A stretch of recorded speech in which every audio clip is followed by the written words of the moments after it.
자, 여러분 안녕하세요. 자, 여러분 이번 시간에는요 로젠의 재정학 제5장 외부성이잖아요. 6절에 해당하는 미국의 환경 정책에 대해서 같이 공부하도록 하겠습니다. 자, 교재는 126페이지고요. 뭐 자세하게 볼 건 아니고 책에 있는 내용을 같이 그냥 체크해 보도록 하겠습니다. 자, 우리가 외부성이 어떤 문제가 발생하고요. 특히 환경 오염과 관련해 가지고 그걸 치유하는 방법에 대해서 우리가 살펴봤습니다. 자, 여기 첫 번째 줄에 보시면 현실 세계에서 이제 외부성 문제가 어떻게 해결되는가 미국 사례를 가지고 살짝 한번 보려고 합니다. 두 번째 줄에 보시면 청정공기법이라는 게 이제 통과가 돼가지고요. 몇 차례 수정이 되었었는데 1970년대 거기 보시면 1970년에 년에 수정해서요.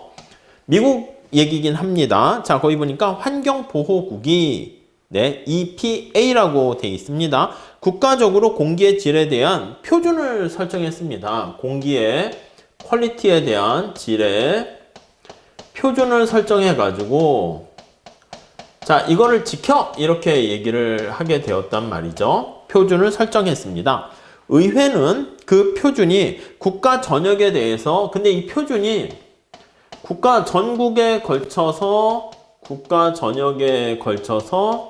일정하게 되어야 한다라고 이렇게 가이드라인을 제시한 겁니다. 자, 그러니까 그 표준이 국가 전역에 대해서 통일적으로 똑같다라고 하는 것은요, 나름대로 또 충분한 더 버퍼를 두면서 컨트롤하게 되는 것입니다. 자, 이거 어떻게 우리 경제학적으로 보면 효율적이에요? 아니에요?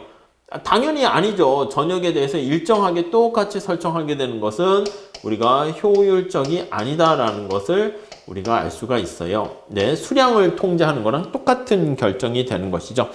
자, 여기서 지역마다 그 표준이 좀 다를 수 있도록 약간 허용을 하는 게 바람직하지 않겠냐, 뭐 이렇게 얘기하겠지만, 자, 근데 1970년대 이렇게 했던 방식은 바로 어떤 거와 관련된 방식입니까? 라고 하면 다음 단락에 보시면 명령과 통제 방식이다, 이렇게 보시면 되겠죠. 명령과 통제 방식이 되는 것이고요. 그게 이제 우리 앞서 살펴본 거와의 장단점은 우리가 다시 비교해서 보시면 되겠습니다. 자, 그래서 거기 보니까 밑에서 세 번째 줄 1970년에 청정공기법 수정에서는 새로운 대기오염 원천에 대해서 기술 표준과 성과 표준을 설정해서 자동차, 트럭, 버스에 대한 배출 기준을 아예 지정해 버렸습니다. 마지막 줄에 가보시면 이러한 명령과 통제 방식은 어떻게 됩니까? 하면 환경 목표를 달성하는데 비용을 증가시킵니다. 그래서 이거는 굉장히 코스트를 증가시키는 방식이다라는 거. 그러니까 결국 뭐다? 효율적인 방법은 아니다. 이렇게 생각하시면 되겠습니다.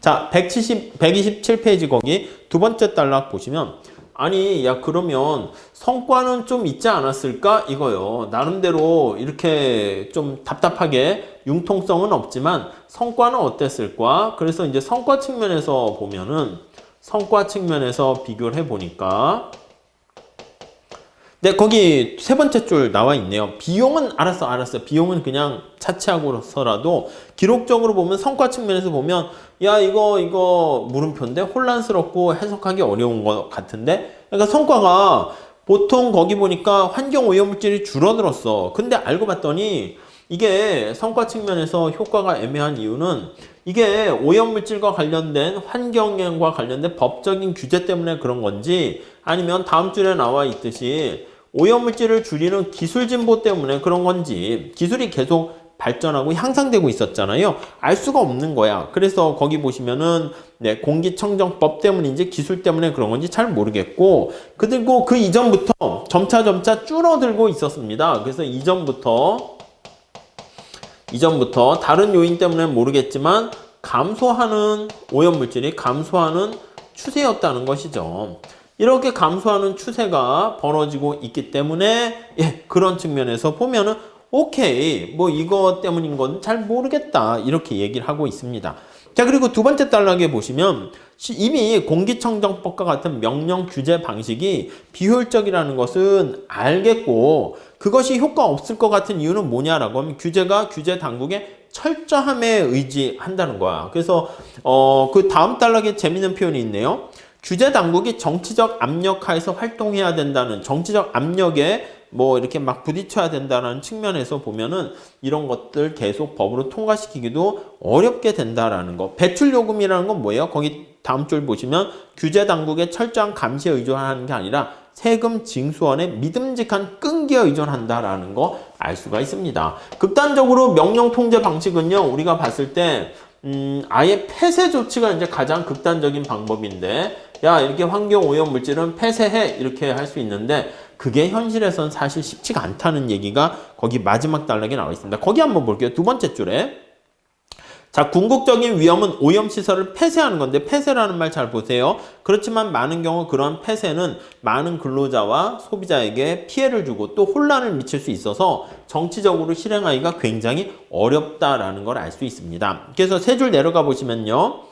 자, 인도 의회가 델리시 시당국에게 만대 버스에 대해서 야, 디젤을 쓰지 말고 청정 연료인 천연가스 연료로 바꿀 것을 이렇게 명령했는데, 많은 버스에 관련된 사람들이 어떻게 됩니까? 시 당국은 죽을 때까지 단식 투쟁을 하겠다, 이런 모습을 보이는 그걸 보게 되니까 강력하게 이렇게 시행하기가 어렵게 되었다라는 걸 알 수 있습니다. 자, 물론 아시겠지만 명령 통제 방식이 무조건 나쁘다? 또 그건 아니에요. 우리 앞서 본 것처럼 나름대로 의미가 있을 때도 있다, 이렇게 얘기를 하고 있습니다. 자, 그런데 이렇게 1970년대에는 이렇게 명령 통제 방식을 사용하다가 최근에는 당연히 어떻게 됩니까? 최근에는 128페이지 가볼게요. 유인 기반의 방식으로 진보하게 되었다. 유인 기반의 방식으로 진보하게 되었다라는 거 알 수가 있게 됩니다. 네, 그래서 그 정도 한번 보시면 될 것 같고요. 거기에 황산의 상한선과 거래, 오염허가서라고 생각하시면 되겠습니다. 그래서 거기 읽어보시면은 허가증 거래 방식을 이렇게 거래를 해서 하는 방식을 사용하다 보니까 훨씬 더 활력을 갖게 되었다라는 얘기, 성공리에 수행되고 있다라는 것을 알 수가 있습니다. 참고로 한번 읽어보시면 될 것 같습니다. 자, 우선 여기까지 하도록 하겠습니다. 감사합니다.